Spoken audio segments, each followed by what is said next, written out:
A gente vem pelejando aqui com o texto Luta e Melancolia do Freud, tem 3 encontros, hoje é o terceiro encontro. Boa noite, Roberto. A gente entra aqui na leitura do um texto de Freud, né, dos mais difíceis que tem para ler. Um texto mais difícil e a gente tenta ler, né? Quer dizer que compreende, não, mas tenta.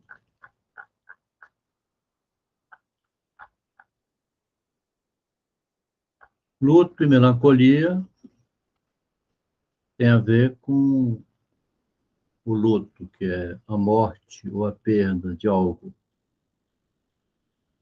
que pode ser muito precioso ou pode ser algo bobo, né? Uma coisa simples. A pessoa perdeu alguma coisa e não está conseguindo.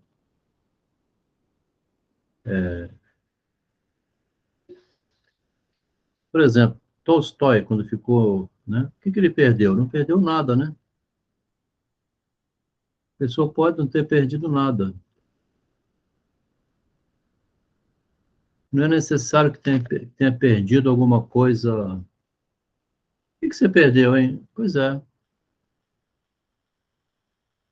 Então, um sentimento de desamparo, né? Então, o desamparo frente à vida,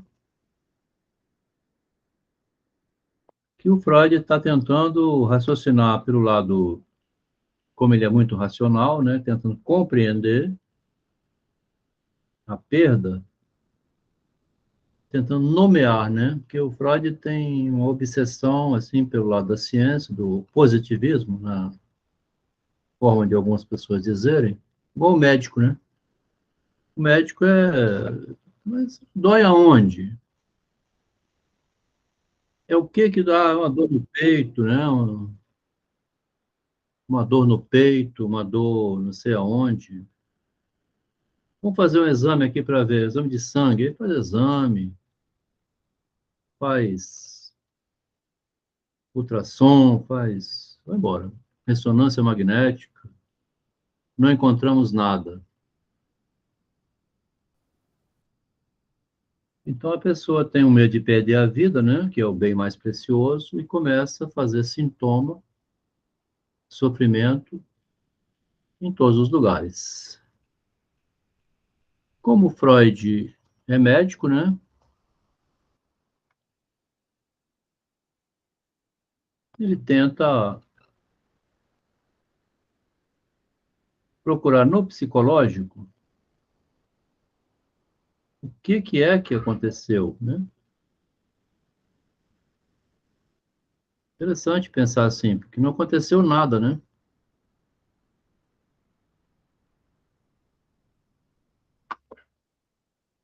Se não aconteceu nada, como é que pode estar com sentimento deprimente assim? Então,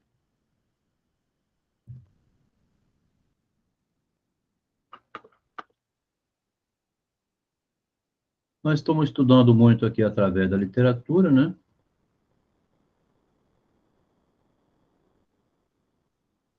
Coisas que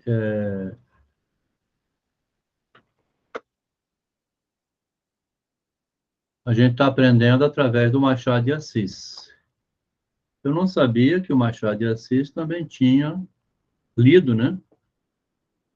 Estudado.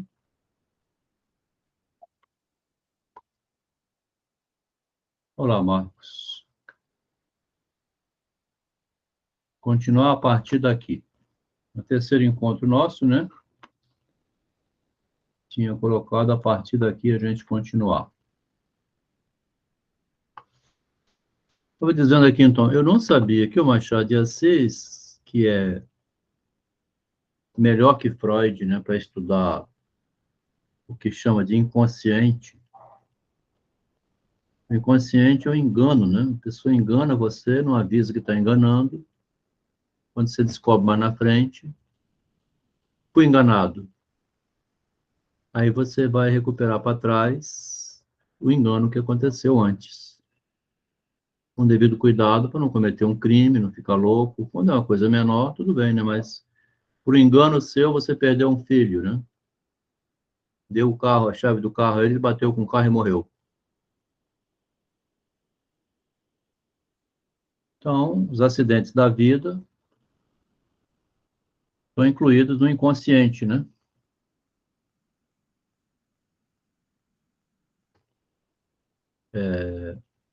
Tudo que o Bentinho ouviu atrás da porta, o Machado mostra, assim, ele estava consciente do que estava acontecendo, ao mesmo tempo que não tinha total consciência. A gente vai convivendo, fazendo certas concessões, quando vê lá na frente, você, poxa vida, não devia ter feito essa concessão, né? O Machado estudou, leu, né, o Gassner, ele cita aqui o Gassner lá no Hipnotismo, ele cita também o...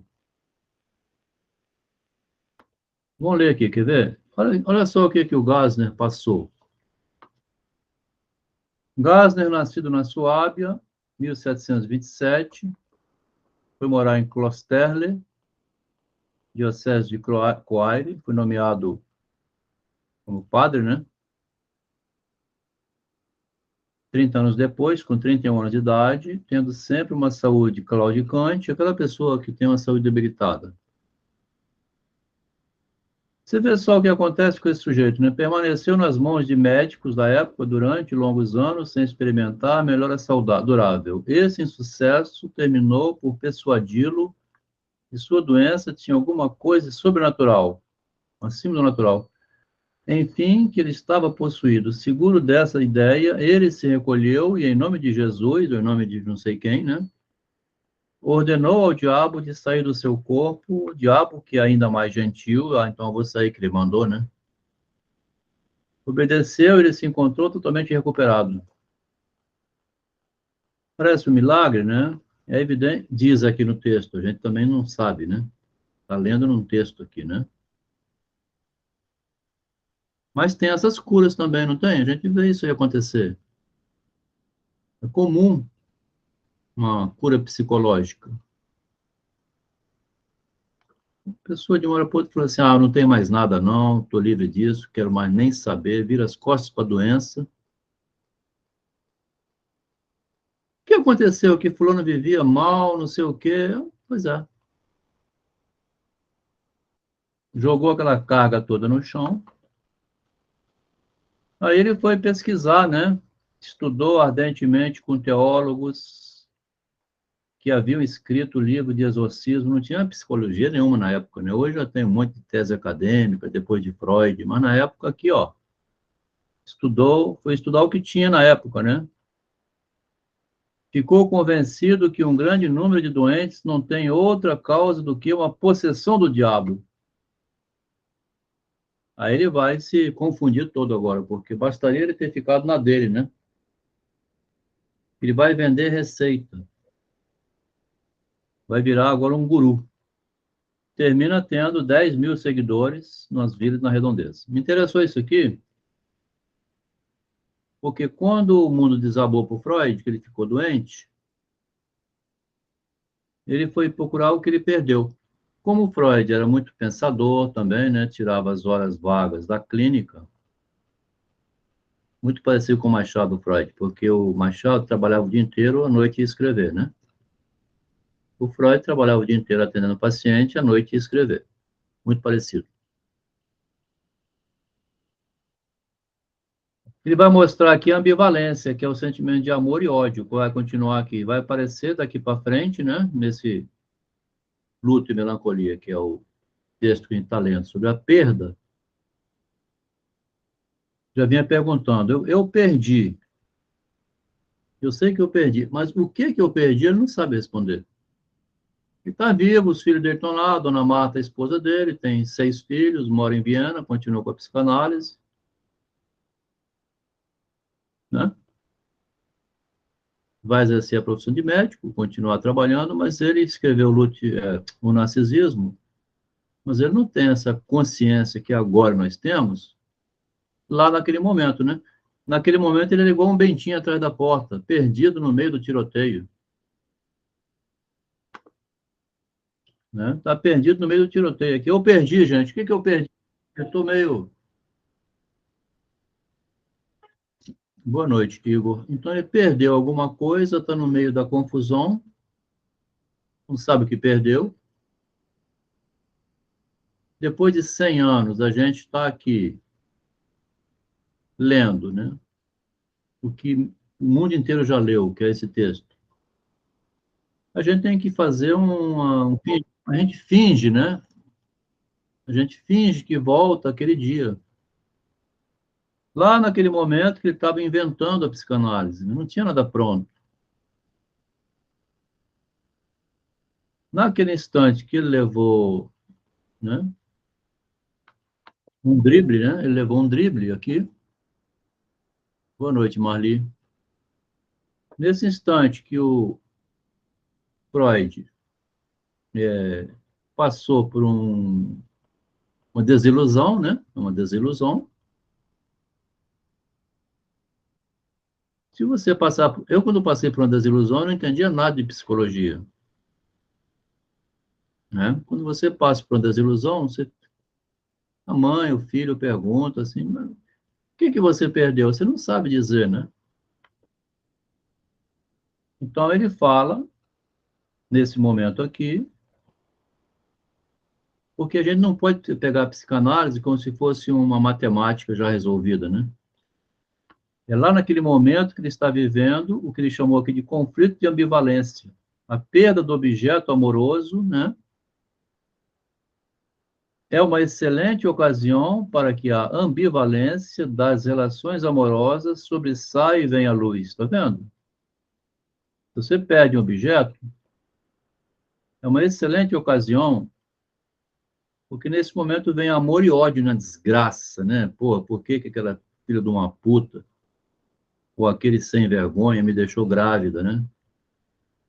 Ou ele foi embora com outra, ou ela, sei lá.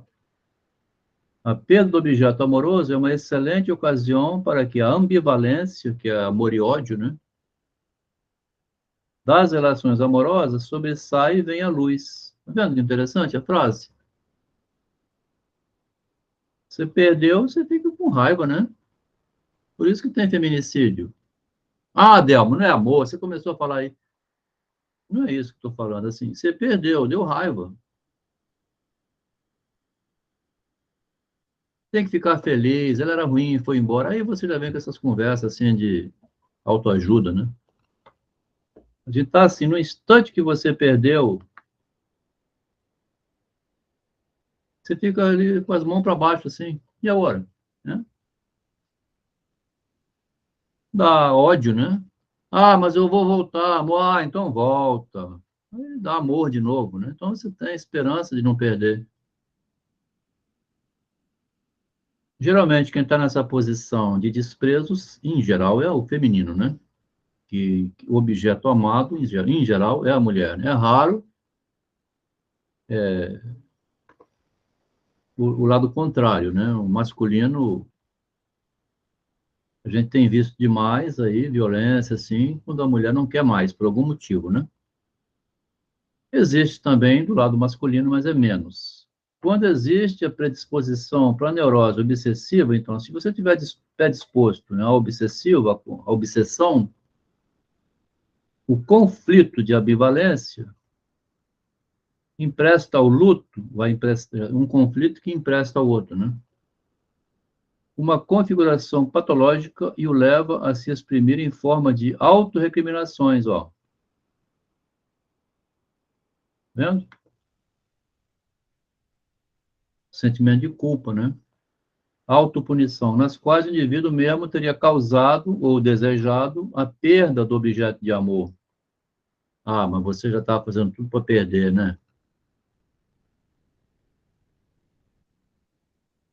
Essas depressões neurótico-obsessivas que se seguem à morte de pessoas amadas, botou morte aqui, mas pode ser outra coisa, nos mostram que o conflito da ambivalência realiza sozinho, ó, por si só, quando não há também uma retração regressiva da libido. As ocasiões para melancolia geralmente não se limitam ao caso muito claro da perda em virtude da morte. Aqui ele falou morte, agora já tira a morte, né?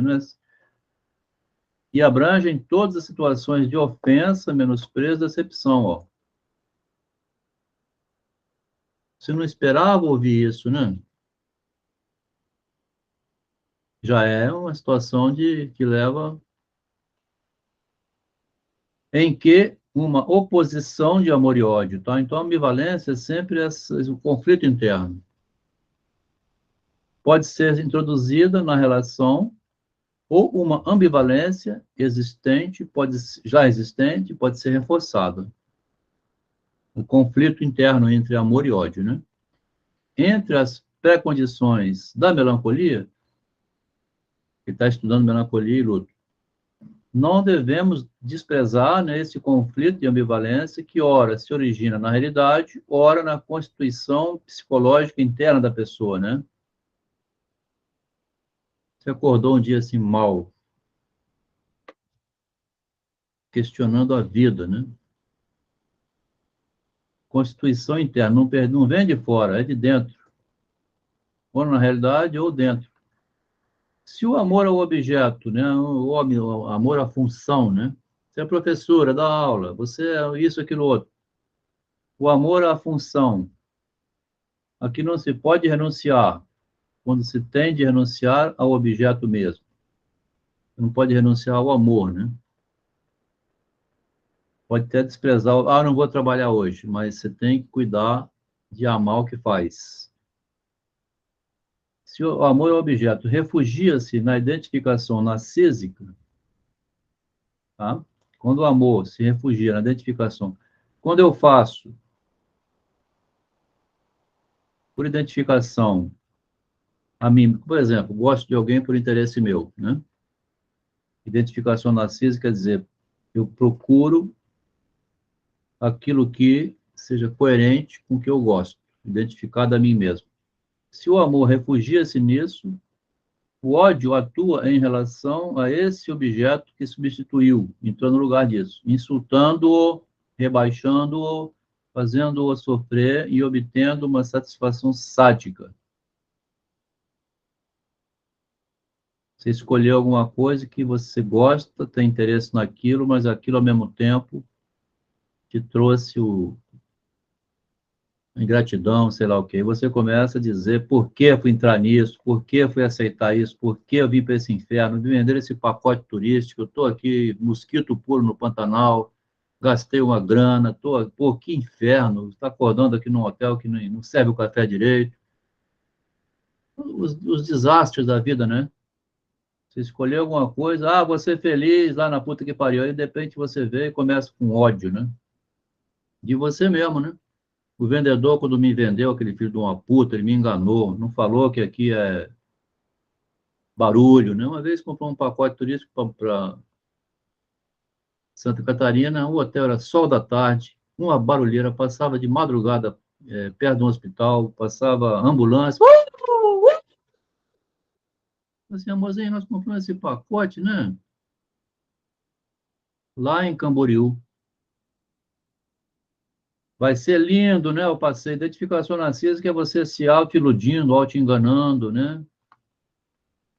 Aí você vê que fez tudo errado, fica puto, cancela, gasta um dinheiro, vai embora, sai xingando você, o cara que te vendeu, todo mundo. Vem o auto-martírio, claramente prazeroso também, tá vendo? Que é gostoso você ficar se xingando, né? Freud é terrível, né? Auto-martírio claramente prazeroso, né? Por que você está xingando tanto? Vai a merda, porra, eu gastei uma grana. Está perguntando ainda? É um prazer de xingar também, né? Envolve. O Freud tenta colocar numa filosofia aqui os sentimentos humanos. Eu estou estendendo bastante, porque a melancolia, em geral, é aquela pessoa para baixo, né? Nem fala nada. Mas as manifestações de ódio, assim, que você está extravasando, também é o melancólico invertido, né? Ele está puto. Pelo menos quando ele xinga é melhor um pouco do que ficar lá, cabisbaixo. Meu filho, o que você tem? Pai, não me enche o saco não, hein? Uma semana já que está entrando, saindo, cabisbaixo. Aconteceu alguma coisa? Vai merda, pai. Você quer entrar, não consegue, né? Um sentimento de perdeu, né? A namorada tirou 0 na prova, levou um esporro na classe, sei lá o quê, né?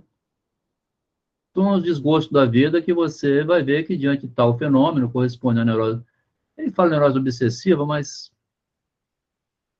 caso particular, a satisfação de tendências sádicas e de ódio relativo ao objeto que, por essa via, se voltaram contra a própria pessoa, né? Ele está contra ele mesmo. Isso que é importante, né? Fez algo que é o leva ao auto-martírio e se volta contra si, né? Por ter feito alguma escolha errada ou que aborreceu.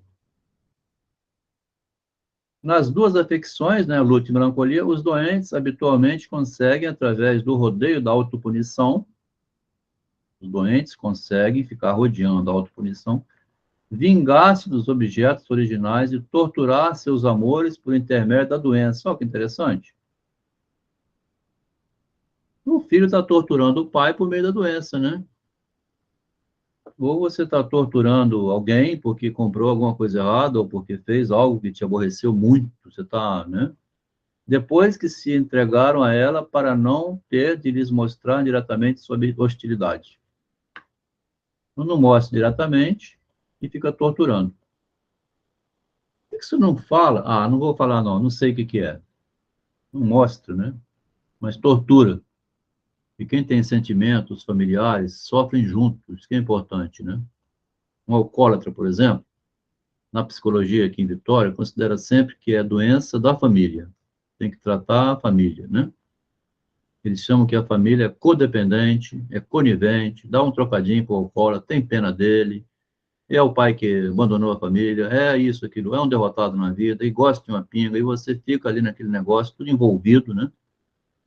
Tortura seus amores por intermédio da doença, para não dizer. Por isso nós estamos numa luta aqui, que eu estou com o meu processo pessoal, mas eu vejo muita gente, uma colega morreu de câncer, um amigo agora está em desespero total. Está cheio disso, né? Vai dizer que você não conhece ninguém, sua mãe, sua avó, né? Você conhece. Todo mundo aqui é assim, cercado de pessoas que não. O ideal seria se conseguisse mostrar diretamente, né? Isso que você fez não se faz. Pronto. Dona Márcia tinha que procurar a delegada e falar assim: isso que a senhora fez matou meu filho, tá bom? A senhora é autoridade, mas eu sou mãe, posso te falar isso. Tchau. Vim falar isso na cadeia. A senhora vai ser presa, hein? Vai pra puta que pariu. Então tem horas que você precisa botar o diabo para fora, porque está te correndo por dentro, né? Vontade eu tive de fazer isso, só não tive coragem. Mas, Mas eu né? tive muita vontade. Você está de noite na cama rolando, chorando, triste, todo mundo errou, aí a mãe. Então, a pessoa que provocou o distúrbio afetivo do doente e para a qual está orientada a sua doença, tá vendo? Provocou o distúrbio da doença do doente, a doença se voltou contra isso aí, né? A doença é uma resposta. A pessoa que provocou o distúrbio afetivo, não dá, de preferência, a gente nunca deve procurar. Eu fiquei 40 anos com minha mulher, não mete o dedo onde você não deve entrar, deixa quieto, a pessoa já tem problema demais, você vai lá tentar ajudar, cria mais um. Provoca um distúrbio afetivo para a qual? Adelmo, a impressão que eu tive é que ele está querendo dizer assim, que a pessoa, né, que teve um choque, né, nessa perda de objeto, ela adoece, né, Em função disso, né? e tipo assim, para também ofender, né, É o, ao outro. é o que está falando aqui, né? A pessoa que provocou o distúrbio no doente, essa pessoa recebe de presente a doença de volta. Provocou um distúrbio, para essa pessoa está orientada a doença, né? Normalmente se encontra no círculo imediato, ó. É dentro do ambiente. Essa situação é que eu tenho a impressão que aconteceu comigo quando eu tive síndrome de pânico. É. Não, que tá, toda doença é isso, né? Quem não tem familiar nenhum, já morreram todos, sei lá o quê. Enfim, quem está num ambiente onde não está muito tumultuado, você vai e volta, está tudo normal, não tem motivo nenhum para surgir isso aqui, né? Reprovação em escola, doença mortífera, perda de emprego, não tem erro, não tem nada para culpar ninguém, vai mais ou menos bem, não produz doença, né? Assim, o investimento amoroso do melancólico, ó, em seu objeto experimentou um duplo destino. Parte dele regrediu à identificação narcísica, né, que ele escolhe dentro da família por identificação aos entes queridos, regrediu a esse caso aqui, né, que está falando em cima, mas a outra parte, sob a influência do conflito de ambivalência, amor e ódio, foi remetida de volta ao estágio do sadismo, mais próximo desse conflito. Se volta a pessoa e também a raiva, né? Amor e ódio. Parece que a doença, né, é uma forma de você mostrar para o outro, né, que, É lógico, é o né, outro que que faz. não estou, né? É sempre o outro que faz você ficar doente e você não soube se virar para. Aqui também tem aquela questão do Freud, né?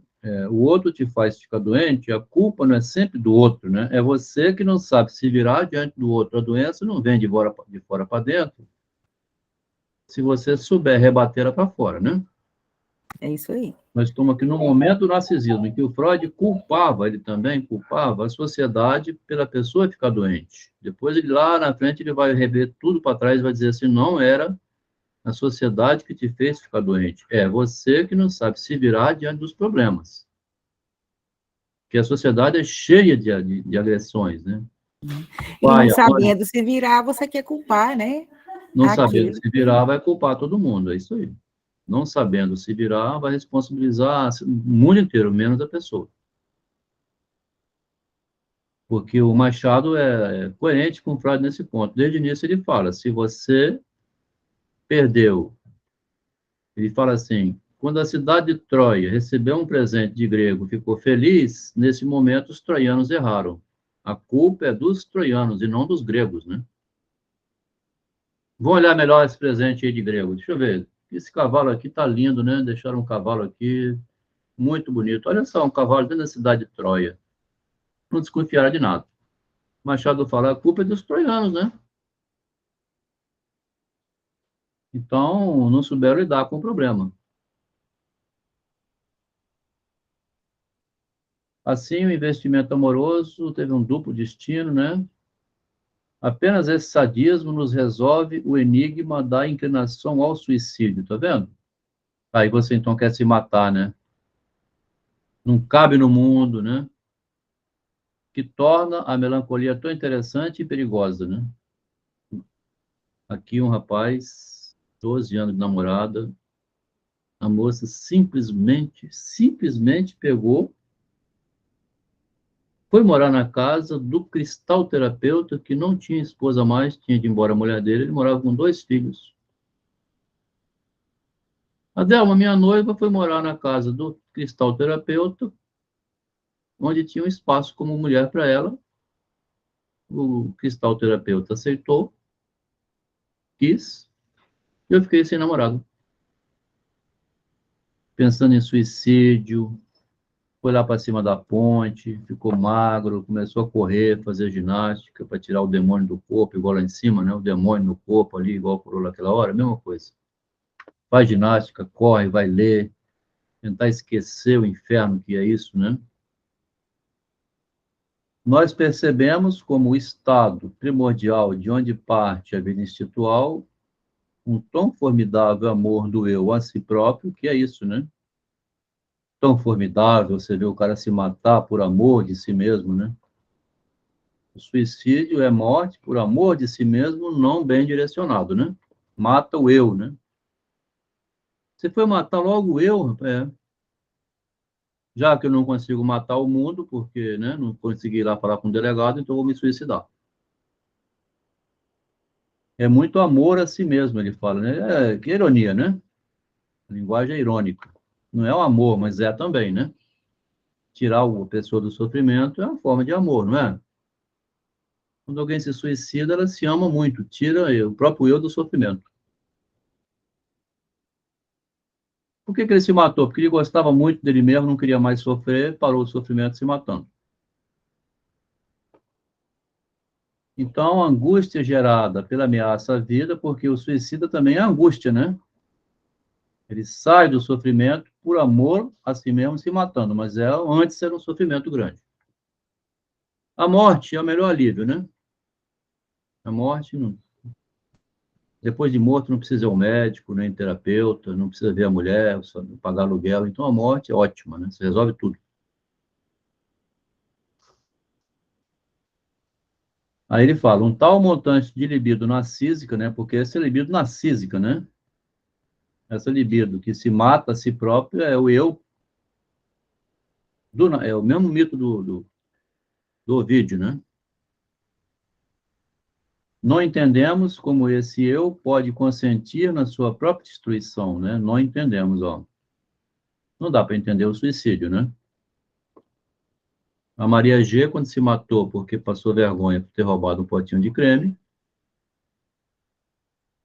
que bonito, né? Mas, sim, depois que morreu, fica sem graça também, né? Um outro deve pensar assim, pô, arrependido lá no caixão, assim, rapaz, eu podia ter vivido mais, eu fui burro.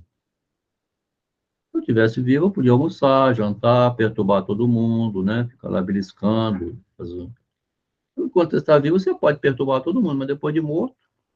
Ó, Adelmo, Hum, essa leitura, né, ela só pode ser compreendida através do narcisismo, porque, né, é, aí eu só. acho engraçado que ele diz que não entendemos, né, Não entendemos, porque o morto deve ficar assim no caixão rindo, né? Falando assim, nossa senhora, eu fiz uma merda, exagerei, eu acho que não precisava ter me matado.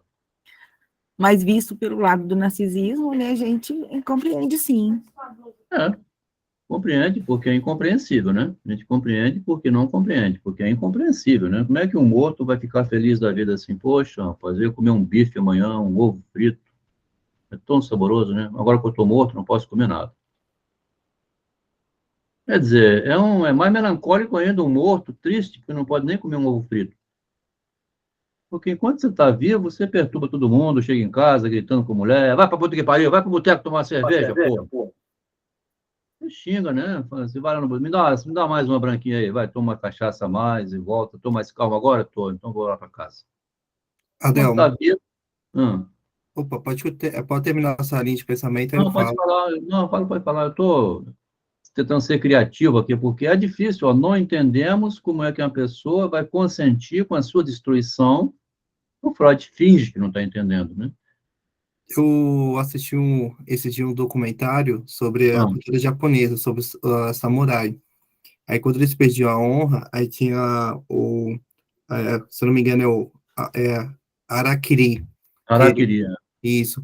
Poderia assimilar a mesma coisa que o Freud está fazendo, mas em É a escrita. mesma coisa, é a mesma coisa. Perdeu a honra, né? Ele vai, com que cara ele vai chegar em casa? Acabou o mundo, né? Ele está morto, vivo. Ele se mata porque ele já morreu em vida, né?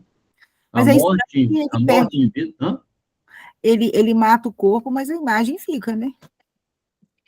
Aí não, né, Márcia? Aí já não é mais assim. Aí a imagem que fica é de morto, assim, mas assim, ele não tem. É como falou o Lucas, eu conheço essa história do Japão porque é muito comum o suicídio. No Japão, o fracasso é suicídio. Ó, não tem mais cara para ninguém, né? Fica sem cara, né? Você não tem ambiente. Aí olham assim, com olhar de recriminação, é um fraco, né? É um fraco. Então ele já está morto, né? Não entendemos? Entendemos sim, que já estava morto, não tinha mais onde meter as caras. É a Helena, lá no romance de Helena, de 1876. Helena não era herdeira, o pai não era o conselheiro Vaz, ele botou ela como herdeira, né? Enfiou ela dentro da família. Dona Úrsula aceita, com toda cara torta, né? Nossa, uma moça de 17 anos, era filho do meu marido, está aqui no testamento. Quem é essa mulher? Mãe. O pai deixou no testamento, tá? Aí o irmão fica lá, né? Aquele clima horrível. A Helena vai conquistando todo mundo, no final é apaixonado pela Helena. Aí a Helena, né, é descoberta que ela era filha não era do Salvador, do Conselheiro Vaz, era de Salvador. Uma carta que chega. E a Helena, que tinha armado aquele teatro todo, uma filha boa, uma Capitu, né? Aí ela tem uma melancolia extrema e morre. Ela não tem cara mais ali dentro. A dona Úrsula, eu acho que é Félix, é Jorge, nem lembro, o personagem, Padre Melchior, Helena, se anima, vem, vamos, não tem problema não que aconteceu isso, você pode casar, agora que você não é do consanguíneo, agora você pode casar. Depois que pode tudo, ela não quer mais nada. Ele enganou a todo mundo, ela sabia que não era filho do conselheiro Vaz. É a mesma vergonha da Maria G, que se matou por ter roubado um potinho de creme, né? Então, a vergonha extrema, assim, do samurai, que é o homem, né? Foi até bom o Lucas lembrar, ou da mulher. Uma vergonha que você não cabe mais no ambiente. A doença se volta contra o eu, né? Enigma da inclinação ao suicídio. Tem que ser muito forte para dar a volta por cima nessa hora, né? Há muito sabemos, é verdade, que o neurótico não abriga ideia de suicídio que não venham de um impulso homicida em relação ao outro. Você quer matar o outro, né? E mata o eu, né? Olha que frase linda aqui, ó. A ideia de suicídio não venham de um impulso de homicídio ao outro voltado para si próprio, né? Isso que é o... Mas era incompreensível o jogo de forças em que... Fala jogo de forças. O Freud é um pesquisador, tá? Naquele momento, ninguém tinha escrito nada sobre isso, tá? Nós estamos voltando ao grau zero aqui. Nós estamos voltando ao grau zero, ninguém tinha escrito nada. Para o Freud não leu isso aqui em lugar nenhum, é invenção dele, né? Que é fácil a gente ir embaixo na internet, né? Ver, igual ele falou aqui, o Lucas, samurai, televisão e tudo, já tem milhares de coisas. Naquela época não tinha nada, né? Incompreensível o jogo de forças em que tal intenção consegue se tornar um ato. Como é que a pessoa proporciona a si próprio tudo para a morte? A intenção vira ato. Como, né? Como é que ele fez? Rapaz, a gente chegou aqui e viu que tinha, né? Providenciou tudo para a própria morte. A intenção virou ato. Agora, a análise da melancolia nos ensina que o eu pode se matar apenas quando, graças ao retorno do investimento objetal, pode tratar a si mesmo como objeto. Então, Freud dá uma explicação científica, a única na história da humanidade, pela primeira vez, né? Por que se matou? O impulso suicida, que era para voltar contra os demais, que ele não pode fazer nada, volta contra si mesmo. O amor a si mesmo é tão grande, né? Que ele alivia a dor se matando. Vou te perdoar, você não vai sofrer mais, vem cá, toma um venenozinho aqui, se curta, bebe. Aí você bebe. Vou ser feliz assim, vai, porque não vai doer mais nada. Culpa, né? Helena lá morrendo. Quando é capaz de dirigir contra si a hostilidade que diz respeito ao objeto e que constitui a reação original do eu ao objeto do mundo externo, né? Todo esse parágrafo, então, explica que a morte de si é um alívio, porque você queria matar o outro, mas não tem coragem, não pode, né? Não tem como fazer outra solução. Helena vai e morre de melancolia. O samurai enfia faz o harakiri, né? Harakiri, enfia uma faca assim por dentro. E Maria G pula da ponte. Não cabe no mundo, né? Ele diz, o Freud, que é por amor a si mesmo. Libido que viria para fora, vira para dentro. Que libido é amor, né? Assim, na regressão, a escolha do objeto narcísica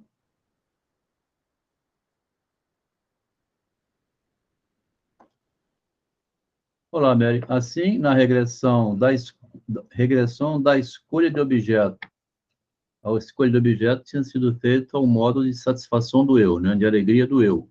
Você fez alguma coisa para ser alegre e ficar feliz, escolha de objeto narcísico é em conformidade com o que o eu queria. Quando fala isso, quer dizer isso, né? A escolha do objeto em conformidade com... Você escolheu isso, escolhi. Você queria isso, queria. Então, você escolheu. Na regressão da escolha de objeto narcísica, o objeto foi eliminado, é verdade, mas demonstrou ser mais poderoso que o próprio eu. Perdeu para o objeto. Um irmão meu aqui falou assim, perdeu, Adelmo, perdeu. vendo? Foi mais poderoso que o eu, então perdeu, né? O eu foi mais fraco.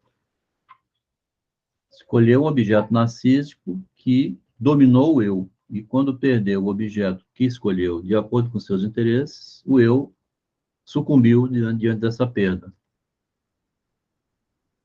Aqui eu repeti aqui para a gente lembrar, né? Antes do narcisismo era o eu contra o mundo. Depois é o eu punindo o eu pela dificuldade de lidar com o mundo. É uma mudança pequena, mas é uma mudança pequena, mas muito grande,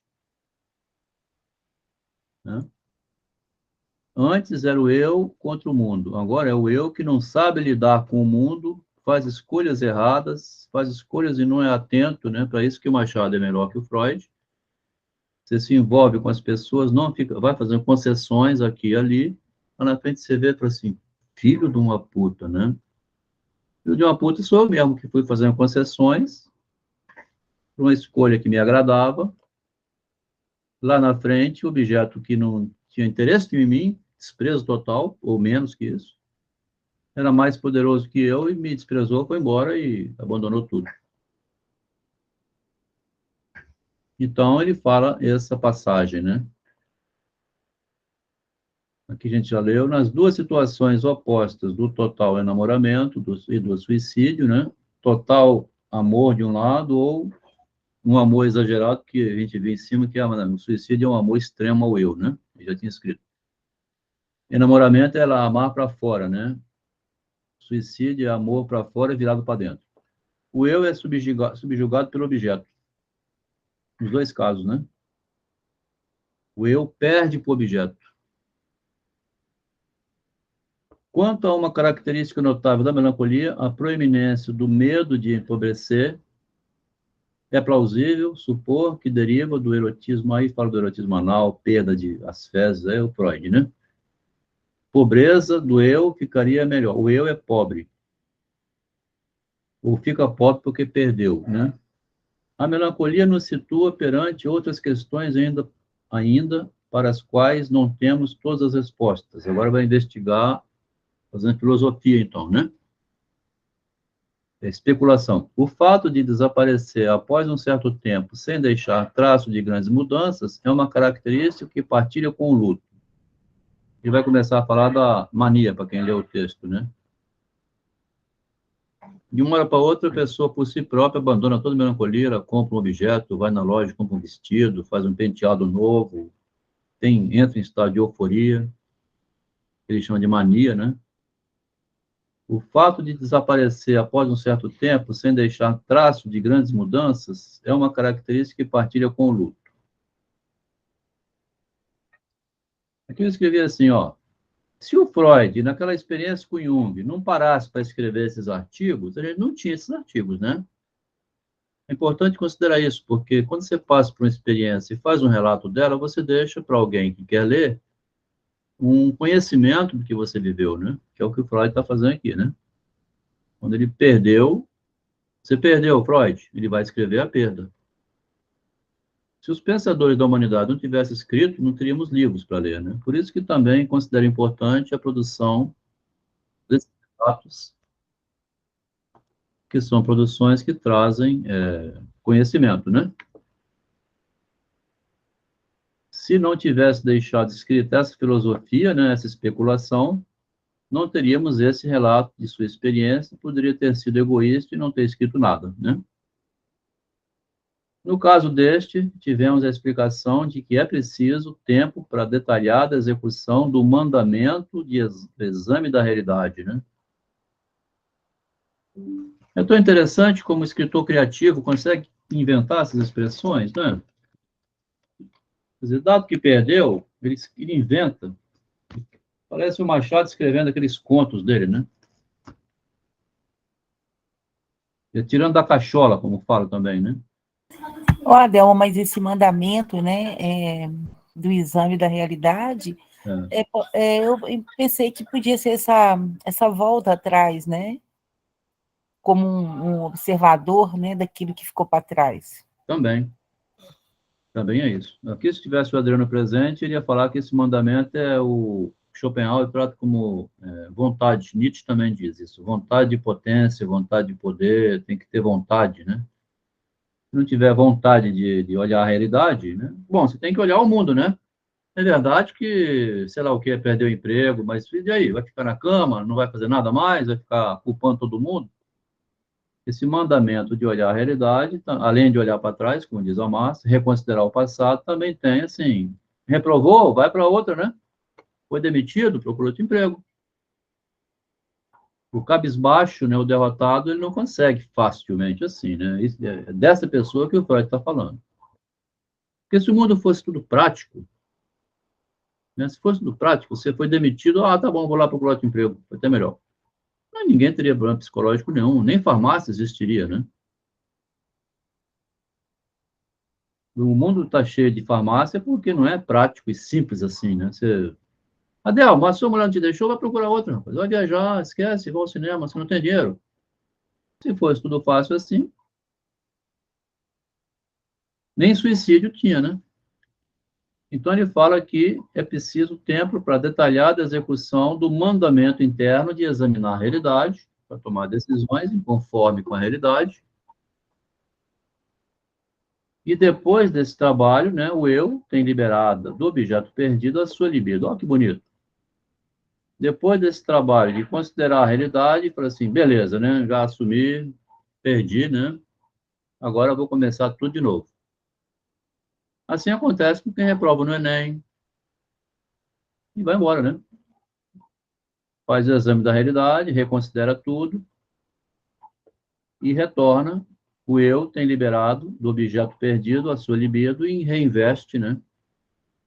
É mandatório sempre, então, e a vida continua, né? Podemos imaginar o eu ocupado em trabalho semelhante na melancolia. Nos dois casos, falta-nos compreensão econômica. Por que que na melancolia, né? Aí ele fala insônia, na melancolia, né? Atesta provavelmente a rigidez do estado, né? Rígido. A impossibilidade de cumprir a retirada geral do investimento que o sono requer, né? Você só desliga para dormir quando esquece, né? Mamãe dizia assim, eu ficava resolvendo problema na cama. Tá vendo que frase? Nunca leu Freud, né? Uma mulher que nem estudou, tem conhecimento da vida só, né? Eu ficava resolvendo problema na cama, né? Acordava de noite, não conseguia dormir, não consegue cumprir a retirada do investimento das perturbações e cair no soninho, né? O complexo da melancolia se comporta como uma ferida aberta, tá vendo? Por onde vaza o sangue, né? De todos os lados atrai energias de investimento e esvazia o eu até o completo empobrecimento. O eu empobrecido do Freud é essa ideia de que você fica ali gastando energia com nada, né? Quem está de fora não entende, né? Dorme, mamãe, esquece, depois resolve. Não consigo, meu filho. Com facilidade, pode se mostrar resistente ao desejo de dormir do eu, né? Quem tem insônia de madrugada está lendo aqui o que é o problema, né? A libido está lá distraída com outros objetivos que não consegue regredir ao eu para dorme, eu, pode dormir, né? Faz um carinho assim, relaxa, esquece. Um fator provavelmente somático, que não se explica de forma psicogênica, não é de gênese psicológica, né? Apresenta-se na atenuação que costuma ocorrer nesse estado depois que anoitece. Ligada a essas observações está a questão de se não bastaria uma perda no eu, sem consideração do objeto. Está vendo? Para produzir o quadro de melancolia. E se o empobrecimento tóxico direto da libido do eu não poderia resultar em certas formas de doença. Vão repetir isso aí? Vão. Porque ele está falando do psicogênico, né? O psicogênico, então, não bastaria uma perda no eu, sem consideração pelo objeto. Não é problema de objeto, né? Quer dizer, né, a pessoa adoece, né, mesmo que não seja essa perda, né? sem consideração de qualquer que seja o objeto. É o caso do clássico Tolstói, que a gente já falou várias vezes, né? Você não perdeu nada, né? Não perdeu nada, mas o mundo desabou, você viu que lutava tudo para não morrer, mas, vem cá, no cemitério que eu estou lembrando, não levo nada, né? Esse monte de livro que eu publiquei, dinheiro, mulher, filho, fazenda, cavalo. Parece que é um conjunto, né, de questionamento, né? Quando não perdeu nada, é pior ainda, né? Não perdeu nada. Tolstói, você está rico, rapaz. Você é famoso. Justamente esse é o problema. O que eu faço com tudo isso que eu tenho? Porque daqui a pouco eu vou para o cemitério. Nada me salva da morte. Ah, mas você não sabia disso? Não, eu sabia, mas é que agora que eu acordei, né? Agora que eu estou vendo que é assim mesmo. A gente se ilude durante a vida, os filhos, né? Sei lá. Ah, não. Começa a ver assim, o filho vai embora casar com outro, a mulher acaba nem ligando muito, você também não, o comerciante da esquina. Você já viu outro que morreu, que você mesmo enterrou?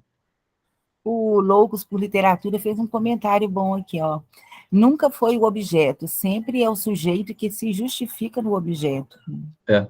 Perfeito. É exatamente. Não bastaria uma perda no eu, se não bastaria, né? Quer dizer, aconteceu uma perda no eu só. Alguma coisa por dentro do eu perdeu, independente de existência do mundo.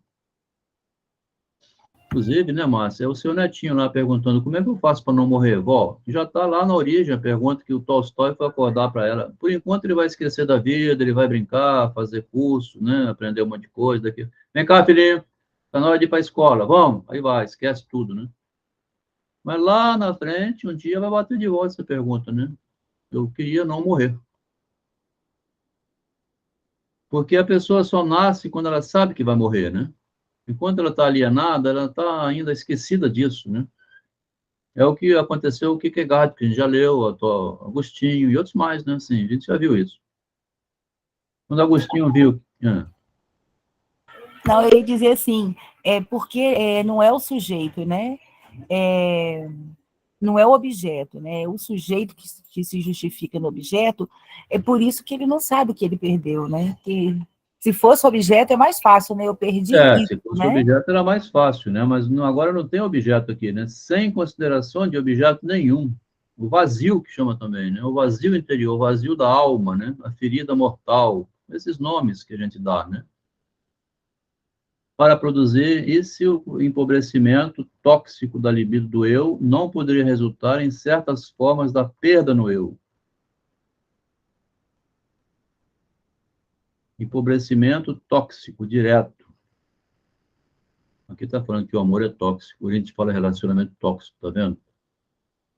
Cheio de... Se você digitar assim, relacionamento tóxico na internet, Google, se digitar relacionamento tóxico, vai vir matéria, um monte de YouTube, um monte de gente falando, ó, o que é o relacionamento tóxico, ou empobrecimento tóxico, ou a libido que não consegue lidar com o mundo e vem para contra a pessoa e mata a pessoa e faz doença, e, né? O empobrecimento que ele fala aqui, né? Não bastaria, não se trata de uma perda no eu, é uma perda no eu sem consideração com nada fora. O próprio amor tem um Boa noite. componente... boa noite, Freud. O próprio amor tem um componente tóxico, então, né? O próprio amor tem nele um componente... Quando fala relacionamento tóxico, é porque o próprio amor tem nele essas cobranças, né? A insatisfação permanente, a angústia, né? Você já almoçou, já jantou, fez o almoço, a janta, limpou a casa, mas você está ali ocupando, assim, para passar o dia, né? Não poderia resultar em certas formas de doença, tá vendo? Só isso, então, já é motivo de levar a doença. A perda no eu, sem consideração do objeto, para produzir o quadro da melancolia, né? Essa seria a condição humana comum a todas as pessoas, né? Todo mundo vive isso, mas enquanto está alienado, não sabe, né? Deixe seu filho lá e trabalhar, voltar, se ele não despertar nunca, é melhor para ele, né? Você está vendo seu filho alienado, feliz, com casamento. Mãe, eu tive mais um filho, estou com 3 já, e ganhei. Agora eu comprei um apartamento. É mesmo? Agora estou indo morar em São Paulo. Que bom, meu filho, vai em frente. Deixa ele, né? Pode ser que ele se iluda com a vida até morrer e não lembre de nada mais. A morte para ele é natural, né? Nunca tem angústia, né? Esse vazio não entrou nele, né? Ficou distraído. Que bom quando é assim, né? Essa seria a condição humana comum a todas as pessoas, né? Pedro não eu perdi. Aí o Kierkegaard escreveu, a gente já leu. Foi até bom, né, a gente ter lido. Tá vendo como ajuda? Foi sem querer isso aqui. Eu não fiz de propósito. Eu não sabia que já estava lá no Kierkegaard a melancolia, né? Perda no eu, perdido não porque se evaporou no infinito, mas porque se fechou no finito, ó. Fechado no finito. Quando despertou desse fechamento, estava perdido no fechamento ocupacional cotidiano em que não levava em conta que, de uma hora para outra, podia vir um baque.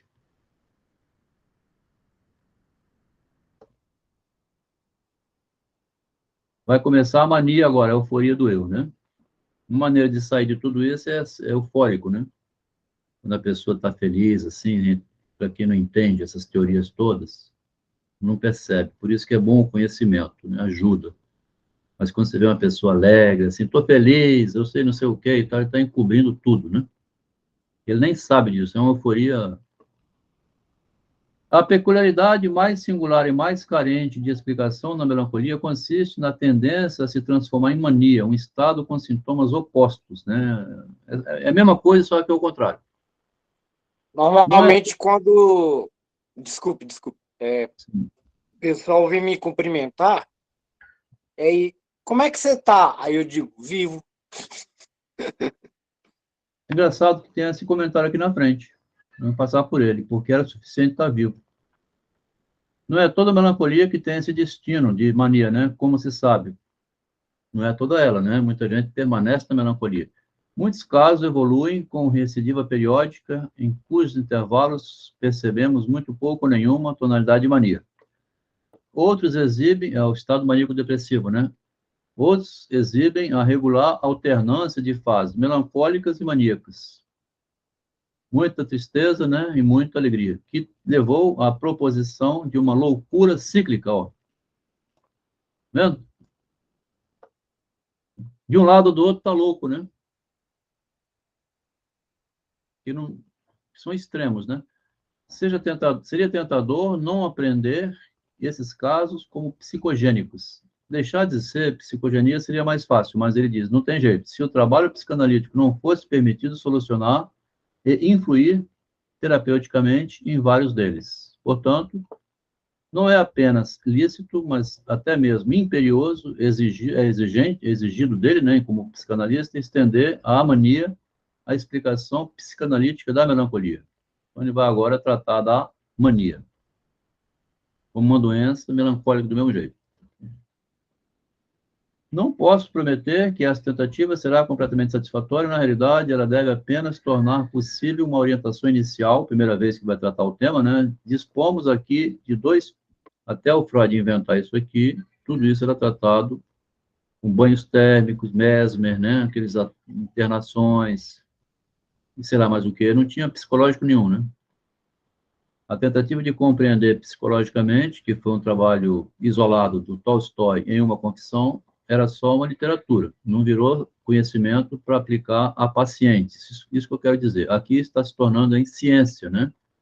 A psicanálise tenta transformar em conhecimento que passa de um profissional ao outro dentro da medicina. O Tolstói, quando publicou um livro, ele resolveu a questão só dele, não veio pensar isso aqui, né? E a gente precisa também separar o que é literatura e o que é medicina, né? No início, a psicologia do Freud aqui, a psicanálise era dentro da medicina, né?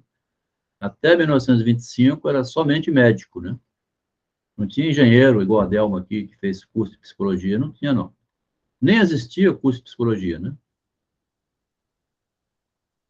Então, o Freud está inventando uma novidade que não existia antes. Não posso prometer que essa tentativa vai ser satisfatória. Na realidade, ela deve apenas tornar possível uma orientação inicial. Né? Porque o cara está eufórico, né? Ele vai falar do alcoólatra aqui na frente. O alcoólatra é um tipo, né? De maníaco depressivo. Dispomos aqui de 2 pontos para nos sustentarmos. Primeiro, uma impressão psicanalítica. O outro, o que poderíamos chamar de uma experiência econômica geral. Nos 2 casos. A impressão, já comunicada por diversos pesquisadores psicanalíticos, é que a mania não tem conteúdo diferente da melancolia. É a mesma coisa, né? Virada ao avesso. E as duas afecções lutam com o mesmo complexo, ao qual eu provavelmente sucumbe. Na melancolia, enquanto na mania ele sobrepuja. Então, o eu, ou ele vence, ou ele é derrotado. O outro ponto de partida nos é dado pela experiência de que, em todos os estados de alegria, júbilo, triunfo, que nos fornecem um modelo normal da mania, percebem-se os mesmos determinantes econômicos da economia psíquica, né? Que é a oscilação de um extremo a outro. A economia psíquica é a mesma, né? Comigo é 8,80. Quando alguém, comigo é 8,80, isso aí é maníaco depressivo. Né? A economia psíquica está oscilando a um extremo a outro, né? Ele chamou assim, 2 modalidades de loucura, né? Eu nem tinha reparado muito esse nome, né? Loucura cíclica, ó. 8 é loucura de baixo, 80 é loucura de cima. Loucura cíclica. Pensou? Termo novo que a gente está aprendendo aqui hoje nessa leitura, né? Tem algum louco cíclico aqui no... Maria, você é louca cíclica? Itamar, que chegou aí agora, por hoje? Tem algum doido cíclico aqui que fica extremamente alegre e depois extremamente deprimido? Tem. Deve ter um monte, né? Se tiver vergonha, não precisa denunciar, não. Mas se tiver coragem, fala. Loucos por literatura. Eu sou uma louca cíclica. Fico alegre e depois fico deprimido. Se eu tiver um dia muito bom, muito alegre, no outro eu tô derrotado. Então você é um doido cíclico, né? Faz o ciclo. Adelmo, sabe o que eu já reparei?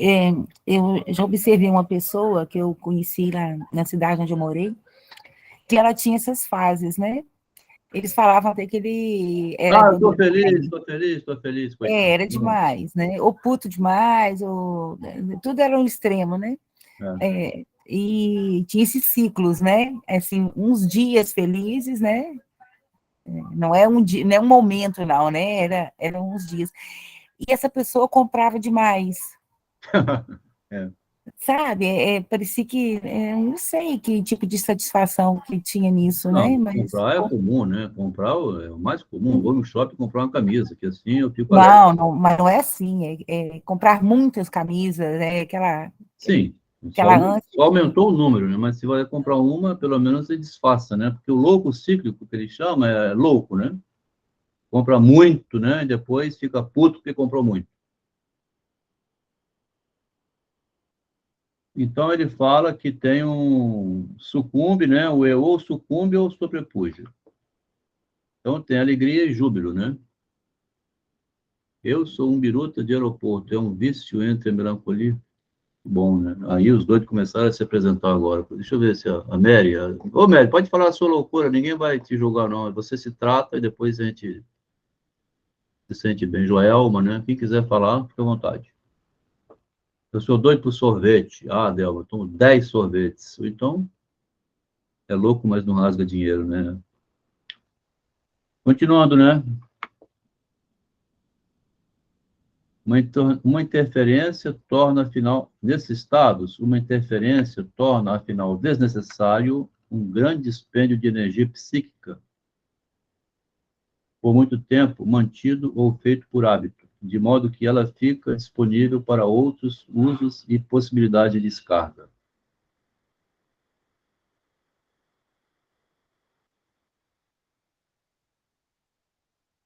Por exemplo, quando um pobre diabo é subitamente aliviado da crônica preocupação de obter pão e dinheiro, pão diário, ao ganhar uma enorme soma de dinheiro, né, num quadro de felicidade, quando uma prolongada e trabalhosa peleja é finalmente coroada de êxito, né, quando alguém consegue livrar-se de uma só vez de uma opressiva coerção, de uma dissimulação que se arrastou por longo tempo, todos os seus alívios, né, eu estava refazendo hoje o capítulo que chama Sociedade Petalógica, mudando um pouquinho, e tem muita coisa que eu vim pegando direto, mas depois eu fui ver que estava tudo herdado lá do Paulo Abrito. Aquele mote chamado Os Cegos, que a gente já leu, tem que reler aquele mote, tá? Ali é um uma pegadinha do Paulo Brito, que era muito mais maduro do que o Machado, já tinha 50 anos, o Paulo Brito e o Machado tinham 19, né? Nesse mote que ele publicou, ele recrutou para dentro da literatura do Machado o Joaquim Serra, é bom lembrar disso. O Paulo Brito vivia recrutando, assim como eu recrutei esse bando aqui, Juliana foi recrutada, né, a Mary, jogando aqueles textinhos que a pessoa vinha se interessar, o mote é mais ou menos isso. O que é o mote? O mote é você joga um texto, a pessoa lê, acha curioso, se atrai, aí vai estudar junto com quem lançou o mote, né? Essa ideia o Paulo Brito teve lá em 1840. Machado tinha 1 ano de idade. Já existia a Sociedade Petalógica fazendo petalogia, né? Através de motes, que ia recrutando pessoas que respondiam às provocações que ele jogava na marmota, e essas provocações faziam surgir escritores, né? Então tem essa precedência aí que eu não tinha considerado. Então o Machado, no Sociedade Petalógica, ele já veio rindo desde o começo. Tudo isso que o Freud fala aqui, né, de mania, alegria, emoção jubilosa, sinais de descarga, o Machado já vinha experimentando isso espontaneamente, junto com o Paulo Brito, que é anterior a ele. Então tinha o Buffon, né, a bufoneria, e ele tinha por aí, né, já falamos disso. Todas as situações se distinguem do ânimo elevado, pelos sinais de descarga, de uma emoção jubilosa, e por uma maior propensão a todo tipo de ação, exatamente como a mania, e em absoluto contraste com a depressão e a inibição que há na melancolia. Esse material, então, nós estamos descobrindo agora que o Machado de Assis já teve acesso a ele lá com Paulo Brito, através da ironia, né? Da petalogia. Tudo era motivo de riso entre eles. Por isso que o capítulo Sociedade Petalógica é essencial para compreender a literatura do Machado, né? Até o Memórias Póstumas, tudo riso, né? Fins de morto. Vai embora. Podemos arriscar a afirmação de que a mania não é senão um triunfo desse tipo. Tá vendo? É uma vitória, né? Com a diferença de que nela permanece oculto ao eu aquilo que superou e sobre o que está triunfando. Que desilusão, né? Aqui que o Jung fala, Freud está serrando o galho que sustenta a civilização, não é só com relação ao sexo, mas é assim, remover as ilusões, né? Você está alegre, feliz, meu filho, você está encobrindo o quê? É sacanagem falar isso, né? Com a diferença de que nela permanece oculto ao eu aquilo que superou e sobre o que está triunfando. Que alegria estranha é essa, hein? Pai, eu estou indo com meus amigos não sei onde. Ai, já estou preocupado. Está escondendo alguma coisa, né? Daqui a pouco vai desabar tudo. A embriaguez alcoólica, que pertence à mesma classe de estado, né, de prazer, assim, né, de mania, poderá, na medida em que for alegre, ser explicado da mesma forma. Trata-se, provavelmente, da suspensão obtida por via tóxica, né, ó, a libido aqui convertida em toxicomania, né, do dispêndio com repressão. Libera-se do sofrimento com repressão, ficando alegre, né. A opinião leiga, né, tá vendo? O Freud vê como leigo uma coisa que ele está criando novidade agora também, né? Até ele também era leigo nisso. Eu também era leigo nisso, né? Só faltou dizer isso. Eu era leigo, agora estou aprendendo comigo mesmo, estudando. A opinião leiga tende a imaginar que a pessoa em tal condição maníaca tem muito gosto no movimento e na ação, porque está bem disposta. Ó, entre aspas. Certa vez, eu fui pesquisar, meu Deus, eu não nasci bebendo, eu sou alcoólatra. Eu não nasci bebendo, por que eu estou bebendo? Aí fui pesquisando. Eu tenho um certo deficiência de dopamina e serotonina. Ou eu tenho, ou eu criei. Você está faltando ter vergonha na cara e falar assim, nada disso, é que você está aqui, ó. A condição humana é depressiva, né? Se você vai beber... Hoje eu tomei uma cerveja, assim, fiquei mais alegre. Então, ele fala, né, a opinião leiga, né? A opinião leiga fala assim, tende a imaginar, né? Tende a imaginar, né? Tendência a ficar imaginando que uma pessoa em tal condição de alegria, né? Eu estou feliz hoje, né? Tem muito gosto no movimento e na ação porque está bem disposta. Hoje ela está bem disposta. Esse falso vínculo deve ser desfeito naturalmente. Foi cumprida a mencionada condição econômica na psique. Cumpriu a condição econômica. Agora saiu da melancolia e ficou alegre, né? Por causa disso, a pessoa se acha, por um lado, de ânimo tão alegre, e de outro, tão desinibida na ação. Tira a ilusão total da felicidade. Se reunimos esses dois pontos, temos o seguinte. Na mania, o eu tende a haver superado a perda do objeto, ou o luto devido à perda, ou talvez o superou. Você tem que superar isso, Adel, né? E fica, então, disponível todo o montante de contra-investimento que o doloroso sofrimento da melancolia havia traído do eu. A energia roubada, né, ficou livre. Ao lançar-se como um faminto em busca de novos investimentos do objeto, o maníaco também mostra inequivocamente a sua libertação do objeto com o qual sofreu. Que frase bonita, né? Aqui o Freud está escrevendo para ele mesmo, né? Vamos lembrar disso o tempo todo? Aqui é Freud tratando a si próprio, convertendo o que ele está sentindo em teoria, né? Tem uma frase, eu escutei essa frase a partir de um HQ e posteriormente do filme, o Watchmen. Que diz assim, o cara vai ao consultório, doutor, eu estou sofrendo de grande melancolia, estou muito triste. Sim. Aí no divã ele falou. Aí, olha, na cidade aqui chegou um palhaço que vai te fazer rir, o Pagliatti. Aí ele, mas doutor, o Pagliatti sou eu.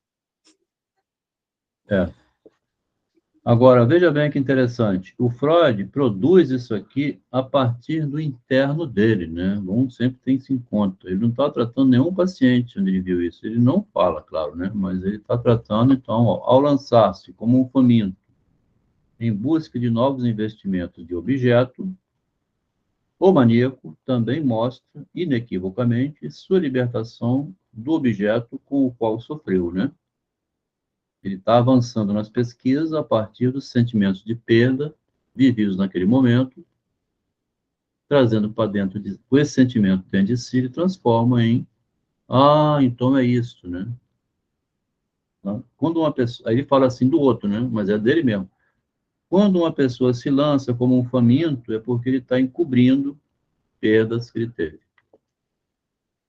Fica mais interessante a gente compreender por esse lado a psicanálise, então, que o Freud não iria escrever tudo isso se não tivesse interesse nenhum, né? Mas esta explicação soa plausível, mas é, primeiro, ainda pouco precisa, e, segundo, faz surgirem mais questões e dúvidas do que poderíamos responder.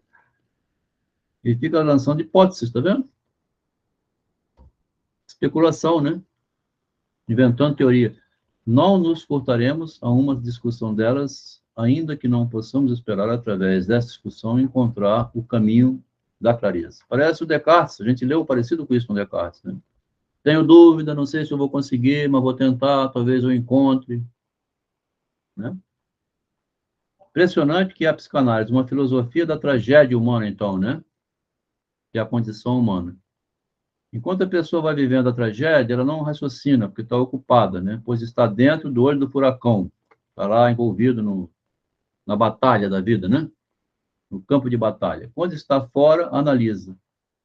É impossível viver fora da tragédia, porque você não fica fora do mundo, né?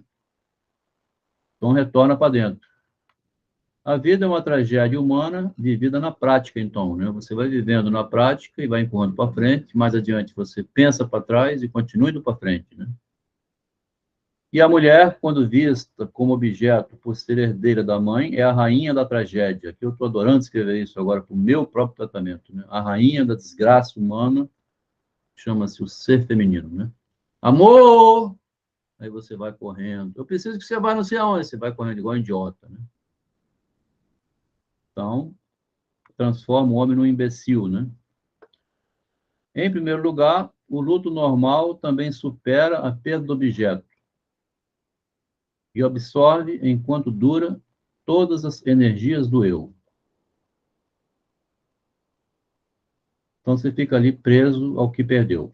Porque, então, uma vez decorrido o luto, não há sequer indícios de se produzir essa economia que falou em cima, de alegria e depressão no luto. Por quê? Né?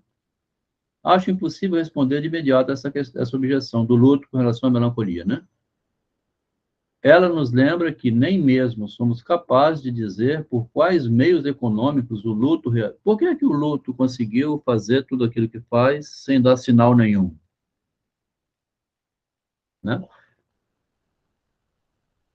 É a questão que ele põe. Mas talvez uma conjectura possa ajudar quanto a isso. A cada uma das recordações e expectativas que mostram a libido ligada ao objeto perdido, a realidade, a cada vez que faz essa recordação, a realidade traz o veredito de que o objeto não existe mais. Então, o luto seria uma pessoa extremamente racional, né?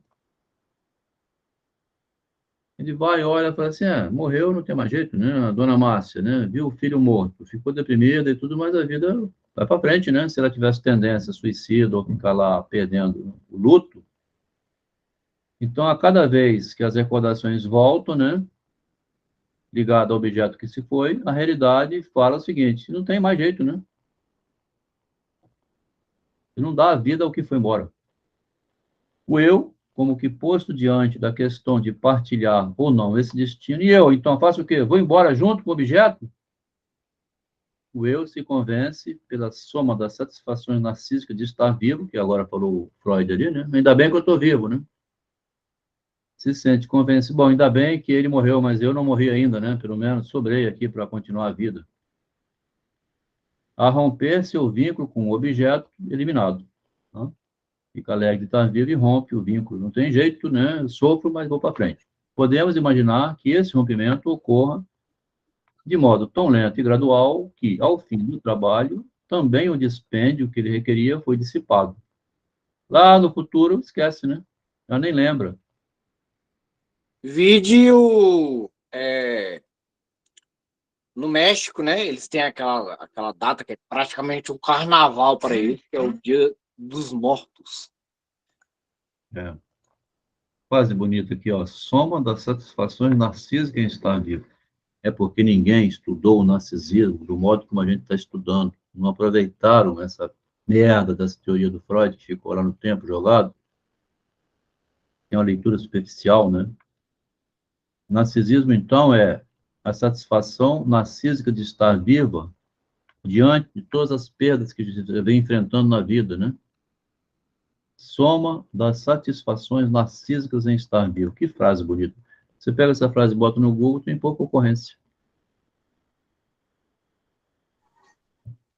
Não avaliam... O cara se sente um guerreiro, né? Não avaliam os sentimentos internos jogando para o narcisismo. Tudo que é narcisismo, assim, é mal visto, doença, né? Pô, fulano narcisista, ainda bem que eu me livrei dele. Quem fala isso é doente mental, né? Um narcisista completo, não percebe nele o narcisismo próprio. Salvo pela satisfação narcísica de estar vivo. É demais essa frase, né? Mas é uma frase simples, né? Eu amo a mim mesmo, graças a Deus, não caí no buraco. Só isso. Uma frase simples. E esse amor a mim mesmo é o narcisismo meu. Ainda bem. É bom, então, ter o narcisismo, não é? O narcisismo só vive doente, assim, ruim é quando eu fico armando trapaças, que elas podem se voltar contra mim quando a pessoa descobrir. Esse narcisismo chama tóxico, meu. Esse é completamente biroto, e quem faz isso corre um risco enorme, né? Em nível baixo, assim, de narcisismo, que é um mecanismo de autodefesa, né? De autodefesa e também de ataque. Então, se a pessoa ama a si mesma, vai enganar o outro para ficar rico, que é o caso, né? Ou dar o tombo, é um narcisismo doentio que pode depois transformar-se em crime, né? Era importante que os estudiosos do feminismo, assim, do feminicídio, o direito, né, as faculdades de medicina, de engenharia, de direito, estudassem o narcisismo de uma maneira mais inteligente do que é estudada, né?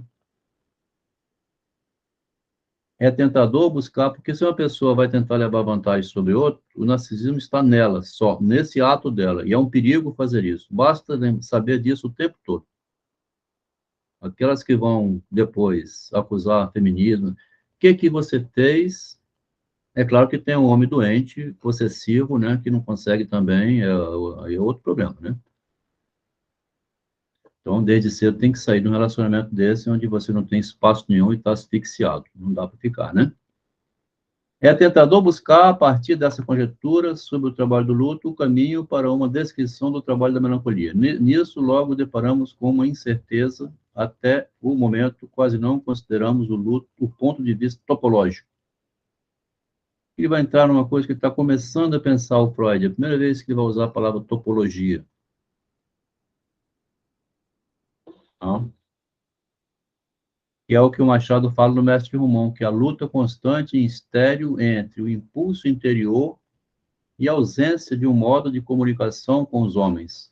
Romão era uma dessas. Ah, se Mestre Romão pudesse, seria um grande compositor. Parece que há duas sortes de vocação, as que têm língua e as que não têm. Essa frase aqui é de matar qualquer pesquisador que não viu, né? É possível, né, que os pesquisadores não viram isso. Tem gente que tem língua e tem gente que não tem. Não é a língua orgânica que da boca, né? Tem gente que tem capacidade de se mobilizar com a língua e tem outros que não. Eu vou falar sincero, eu também não tinha, não. Eu não nasci, igual o Freud falou, eu não nasci alcoólatra, nem nasci com essa capacidade de entender a linguagem que eu estou aprendendo ainda com Machado de Assis, né? Estou aprendendo isso. Parece que há dois tipos de vocação, ou dois tipos de pessoas. O Adelmo que não sabia usar a língua e o Adelmo que agora aprendeu, por exemplo. Ou está aprendendo, né? As primeiras realizam-se, são as que vêm de berço, né? As outras representam uma luta constante e estéril entre o impulso interior de querer se manifestar, né, e a dificuldade de se manifestar. Fica ali, gaguejando, né? Mestre Romão era uma dessas. Então, o ponto de vista topológico que ele vai dizer, são esse lugar interno, que é a briga interna do eu consigo próprio para conseguir uma maneira de botar para fora o que não consegue, né? Uma briga dentro da cabeça. Aí ele fala da melancolia, ó. De graça, né, no Machado de Assis? Tinha uma vocação íntima da música. Trazia dentro de si muitas óperas e missas. Um mundo de harmonias, novas e originais, que não alcançava exprimir e pôr no papel. Quem ensinou isso ao Machado, hein? Onde é que ele leu? A causa Me da pegou aí, hein? A causa da Me pegou. melancolia de Mestre Romão, que ele era melancólico por isso, né? Andava cabisbaixo, porque ele fala no conto assim, Mestre Romão chega na igreja, levanta o astral, né? Vai com aquela varetinha, tal. Ele é o maestro, né? A igreja toda vibra com ele. Ele é perfeito na música, só que ele é melancólico porque ele nunca fez nada dele, né? Ele é uma Gal Costa, assim, canta as músicas dos outros, nunca compôs uma música. E se você compõe, você diz o que você quer, né? Se você canta a música dos outros, você até que tem sentimento quando canta a música do outro, mas não foi você que disse. Então, ele não conseguia traduzir o que sentia. Não é que não rabiscasse muito papel. Fazia isso durante horas. Nenhuma inspiração. Não exigia uma peça profundamente original, mas, enfim, alguma coisa que não fosse do outro. É demais, né? Machado não leu Freud, escreveu isso aqui antes do Freud, ó. Dos processos psíquicos dessa afecção, então, que ele está falando, né, afecção narcísica de luto e melancolia, perda, etc., o que ainda se passa, porque é uma espécie de perda que o Romão vive, né? Uma espécie de perda, eu estou perdendo meu talento, né? Eu não consigo botar para fora, não consigo parir nada, né? Os processos psíquicos dessa ficção que ainda se passa relacionado aos investimentos objetais inconscientes abandonados, né? Na verdade, aqui, então, o Freud, tá? A gente pode pegar aqui já uma dificuldade dele com relação ao nascimento. Não é um processo objeto inconsciente abandonado, é uma vergonha, né? Uma incapacidade, né? Que ele luta constante em estéreo, né? Não é inconsciente, ou seja, é uma vergonha da imagem, né? E se eu fizer e dar errado? Ninguém quer saber das suas polcas, Romão. Você tentou botar uma polca sua na igreja, mas você... Polca não, uma música, né? Polca é o outro pestana. Você É o tentou... Tito, Polca é o Tito. Então, você, Romão, tentou trazer uma música. Faz favor, da próxima vez, você continua com as cantatas que já estavam lá na Bíblia, tá? Na igreja. Tenta inovar, não. Se quiser inovar, faz no seu bairro lá. Ah, ficou feio, ficou mal pra caramba. Diante dessa vergonha, a pessoa não faz, né? Então, não é bem impulso inconsciente, né? É o inconsciente de uma vergonha, então, talvez, né? A resposta rápida e fácil seria que a representação inconsciente do objeto, né? É porque o Freud, aqui nós vamos falar uma coisa, a gente veio para cá ler isso sem compromisso, porque o Freud está com o inconsciente no bolso, tudo ele tem que puxar esse lencinho do inconsciente para ficar explicando com ele. A gente não tem essa obrigação de defender teoria nenhuma aqui, né? Nem é teólogo, nem... A Ana participava, tudo era Deus, Bíblia. Não tem amarração, assim, obrigatória a ficar tendo que trazer o inconsciente. Então ele fica trazendo para enfiar aqui, né? O que importa é que a realidade é constituída de inúmeras impressões singulares e a execução dessa retirada de libido não pode ser um evento momentâneo, e sim, como no luto, um processo demorado de lento progresso. Já é suficiente dizer isso, né? Você vai saindo aos pouquinhos, não sabe por quê. É difícil dizer se começa em muitos lugares ao mesmo tempo ou se comporta alguma sequência determinada. Aí ele não sabe dizer, né? Como é que aquilo vai trabalhando lá por dentro da mente sua? Ele não sabe dizer, né? Você vai saindo do luto, meio que devagarinho, vai vivendo a perda, vai se distanciando com o tempo, até você se distrair com outras coisas, esquecer aquilo. O que aconteceu dentro da mente, com as memórias, as lembranças do morto, o livro que o meu filho comprei para ele da medicina, o que não sei o que lá e tal, tudo isso você vai desligando, né? Nas análises, pode-se frequentemente verificar, hora esta, hora aquela, recordação é ativada. Ah, eu lembrei! E que as queixas sempre iguais, fatigantes em sua monotonia. Adelmo, você não para de falar disso. Fatigante tem origem numa fundamentação inconsciente, por nenhuma, né? Consciente até demais. Se o objeto não tem para o eu uma grande significação reforçada por 1000 nexos, então a sua perda não é capaz de produzir nada, tá vendo? Ou disfarçou tudo, né? Ele não gostava dela, você viu? No mês seguinte ele casou com outra. Portanto, a característica de executar passo a passo o desligamento da libido deve ser atribuída igualmente ao luto. E a melancolia baseia-se provavelmente na mesma situação. Mas a melancolia, como vimos, tem algo mais. Ele tem alguma coisa com a melancolia, o Freud está toda hora buscando algo mais na melancolia. Na melancolia tem algo mais. Repete, repete, buscando, mas nem sabe o que ele está procurando, né? É o vazio interno, né? O buraco. Nela, na Ele está melancolia... querendo unificar uma coisa que é impossível. Unificar, porque cada um tem sua melancolia, de algum jeito. Cada indivíduo humano, ele quer colocar isso num livro, numa teoria, num sistema, ter um sistema da melancolia, não existe. Mas ele fez um artigo muito bom, tá? Mesmo assim, os médicos da época que não tratavam dessa maneira e achavam que ou era alguma coisa, é vagabundo, ele não quer trabalhar não, e o que aconteceu? Não tinha, assim, tudo é orgânico, né? Tudo era orgânico na medicina, né? Faltou um quiabo, né? Não comeu potássio, falta alimento, nutrientes, vitamina D, talvez vitamina D ele resolve. Experimenta a vitamina D. Tudo exatamente. Igual como eu disse, eu tenho ausência de dopamina e serotonina e por isso eu bebo. É uma boa, Não é desculpa. É uma boa desculpa, né? Mas então, na época, não tinha essa capacidade de ficar escrevendo como forma de sair do buraco, né? O Freud ensina que escrevendo você sai do buraco, né? Ele fez isso para ele mesmo. Então, ele sai do conflito de ambivalência, que é amor e ódio através de Jung e dos erros anteriores dele, né? Nela, na melancolia, a relação com o objeto não é simples, sendo complicada pelo conflito da ambivalência.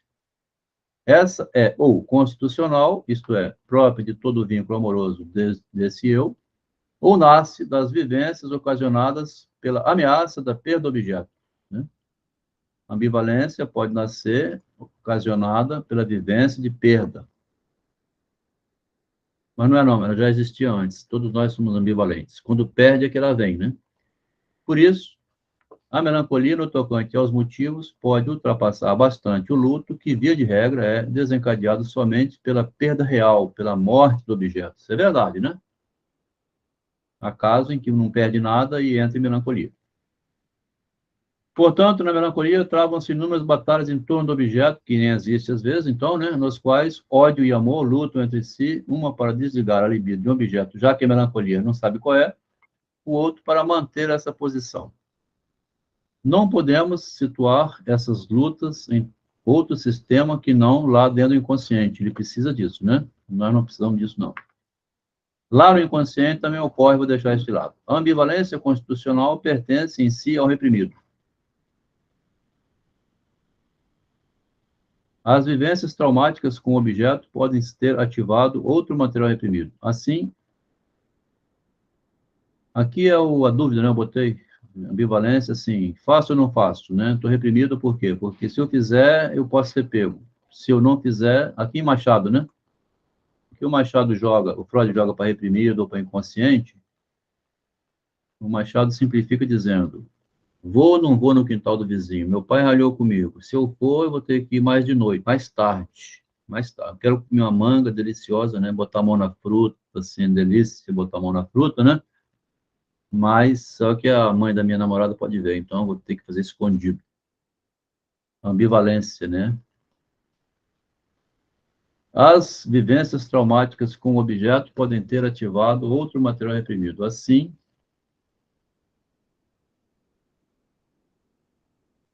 aqui está dando 9h40, né?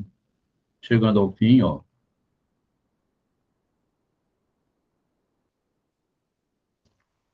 Conflito de ambivalência, ambivalência constitucional, o eu se deprecia e se reinveste consigo. Essa dificuldade interna que ele fica, né, na ambivalência é você vai ou não vai atravessar o Rubicon, né? No comentário sobre o Júlio César, ele diz, Júlio César atravessou, a invenção da cabeça do Machado, que ele não conversou com o Júlio César. Mas na cabeça do Machado ele põe, em vez de botar deve ter ficado, ele não está fazendo filosofia, ele finge que é o personagem e diz, Júlio César, em cima do Rubicon, ficou em dúvida, começou a ficar com medo, temerário, se vou ou não vou, mas não tinha mais jeito, já tinha atravessado, já tinham visto que ele estava rasgando a lei, né, combinada de não atravessar a ponte, mesmo em dúvida, foi. Então, a ambivalência é o medo que o eu tem dos seus próprios atos, né? Oferecendo ao eu o prêmio de continuar vivo se conseguiu, né? Vendo? Conseguiu roubar a fruta, não foi pego, ou o pai pegou, deu uma surra, mas ele fala, mas eu chupei 10 mangas. Há a possibilidade de que o processo chegue ao fim no sistema lá no inconsciente, seja após a raiva ter se esgotado, seja após o objeto haver sido abandonado por meio do... Vai embora. Nisso, eu talvez desfrute a satisfação de poder se enxergar como o melhor, como superior ao objeto, tá vendo? Produz o auto-engano, né? Uma alegria provisória, pelo menos. Ainda que aceitemos essa concepção do trabalho da melancolia, ela não pode nos fornecer a explicação que procuramos. Olha, mais uma vez, o Freud está angustiado, né? Já falou isso 10 vezes, né? Não pode nos fornecer a explicação que procuramos. É angústia, né? Lá em 1925, ele escreve um artigo chamado Inibição, Sintoma e Angústia. Analogias tomadas de outras áreas poderiam apoiar nossa pesquisa, nossa expectativa de derivar a condição econômica. Dos 3 pressupostos, ele fala 3. Perda do objeto, ambivalência e regressão da libido ao eu. Na melancolia teria, é a perda do objeto? Talvez não, porque seria luto, né? Ambivalência, que é vou ou não vou? Ou, dessas 3, o regresso ao eu para ficar pensativo. Sobre o terceiro, ele vai dizer agora, né? O terceiro fator. Isso nos leva a considerar o terceiro fator como único influente, que é a regressão ao eu, né?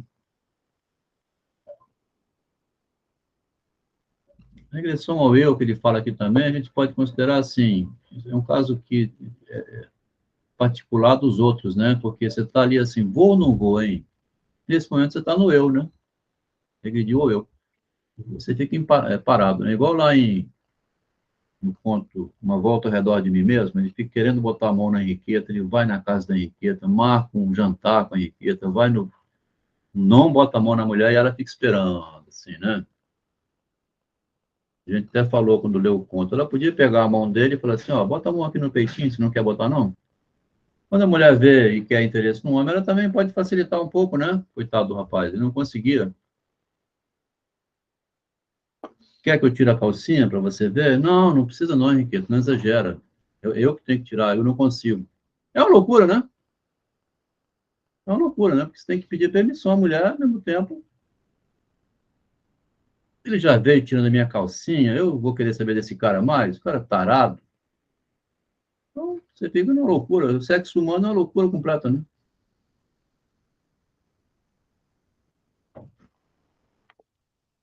Você tem que ir agarrando e a mulher deixando, porque senão não funciona, não é verdade?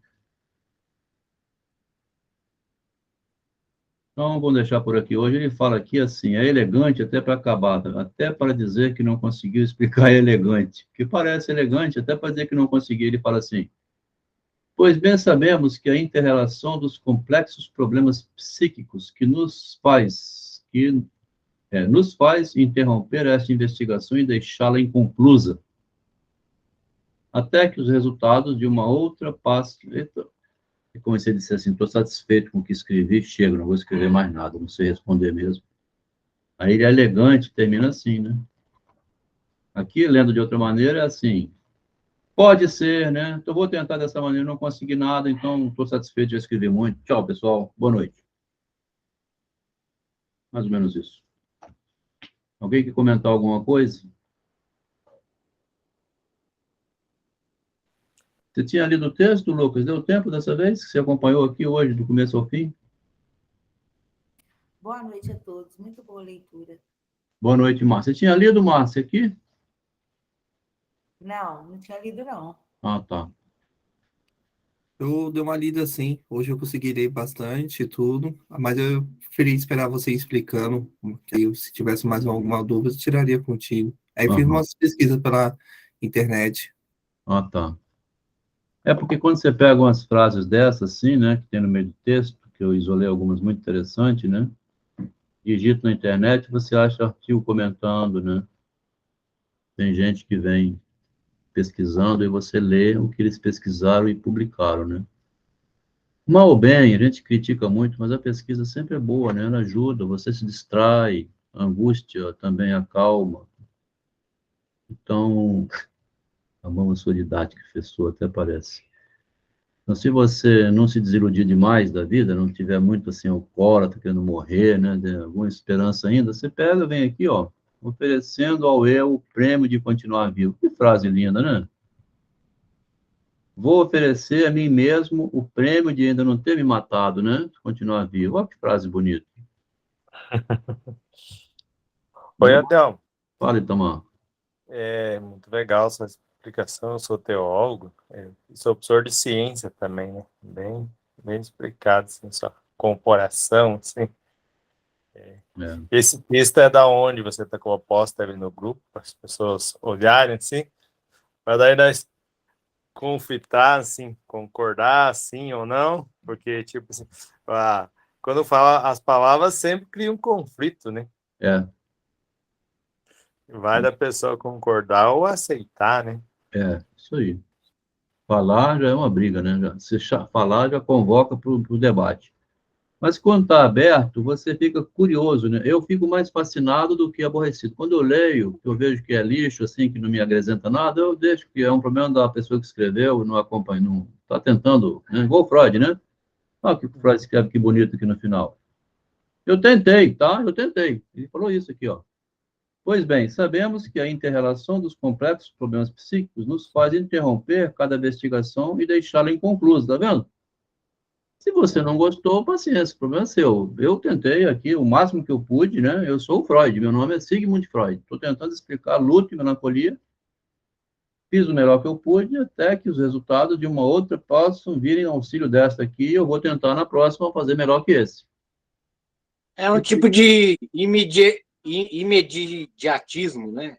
É. Porque ele não leu em lugar nenhum isso. Ele não foi lá assim, eu vou ler na enciclopédia Bassa, o que eles falam. Vou no Google fazer uma... Não tinha nada disso. Ele está tirando da cachola aqui, né? Os médicos, na época, ninguém sabia o que era uma melancolia, uma depressão, é tudo novidade aqui. É tudo nosso século, né? E hoje a ciência não coloca mais problema, coloca desafio, né? Você falou que a pessoa tem um problema, já abala o psicológico dela. É. Então, ó, o eu talvez desfrute a satisfação de poder se enxergar como melhor. E se ilude, né? Como superior ao objeto. Já ganha uma energia para avançar mais um pouco, enquanto ele se ilude, se julgando superior, né? Oferecendo o prêmio de continuar vivo. Aí vai. Essas frases que foram marcadas estão todas no texto do Freud, em que ele diz, o eu como que posto diante da questão de partilhar ou não esse destino que foi a morte, né? A realidade traz o veredito de que o objeto não existe. E o eu como que posto diante da questão de partilhar ou não esse destino. Eu vou deixar de existir porque o objeto deixou de existir? Não, então vou em frente. São decisões que se tomam porque são racionais. Eles chamam isso aqui de teste de realidade. Você precisa, né, cair na real também, né? Já morreu, já tem que arrumar outra namorada, ela não te quer mais. Seu filho já foi enterrado, morreu de Covid. Agora, bicho, é lutar para frente, né? As perdas abalam muito o eu, né? E é necessário o sofrimento da melancolia havia atraído o eu, atraiu o eu para o sofrimento da melancolia. O eu foi lá sofrer porque foi atraído pela melancolia. Bom, vou agradecer quem veio, né? Quem esteve presente, Roberto, Joelma, mais uma vez, domingo à noite, 10 para as 10. A gente pesquisa. O Zaqueu está de volta hoje. Ô, Zaqueu, você tinha sumido, né, rapaz? O que aconteceu que você não aparecia mais? Estava onde? Uma vez apareceu aqui, falou bastante, foi boa a sua participação, depois não vi mais, sumiu. Ah, muito trabalho? Isso aí. Aos domingos, de 8 às 10, nós estamos aqui. Aqui é o trabalho da psique. Podendo tirar o tempinho para vocês olharem isso aqui, você sai ganhando mais que perdendo, né? Obrigado, Ricardo. Obrigado, Juliano. Obrigado, Adriano. Ah, o Adriano não se manifestou, né? Não vi também? O que houve? Tudo bem, Adriano? Boa noite, Maria. Boa noite, Roberto. Boa noite, Loucos por Literatura. Boa noite, Freud e Rodrigo. Obrigado. Hoje Boa noite, descobri. Boa noite, todo mundo descobriu o atraso, porque coisas da vida. Boa noite, Adelmo, professor, esse pessoal aí. Hoje eu não estou possibilitado de falar porque há algumas pessoas aqui perto, entendeu? Ah, tá. Valeu, Adriano. Tranquilo. Hoje eu estou aqui excepcionalmente dando boa noite a todo mundo. Eu não sou educado assim, não, tá? Geralmente eu desligo na cara assim, vambora, mas hoje estou bonzinho, não sei porquê, né? Resolvi dar boa noite. Parece uma pessoa educada. De vez em quando tem que parecer educado, civilizado, né? Boa noite, pessoal. Obrigado por ter vindo. Boa noite, boa noite. Fingir que estou bonzinho, educado, né? Politicamente correto e tal. Essas coisas que precisa fazer também. Então, hoje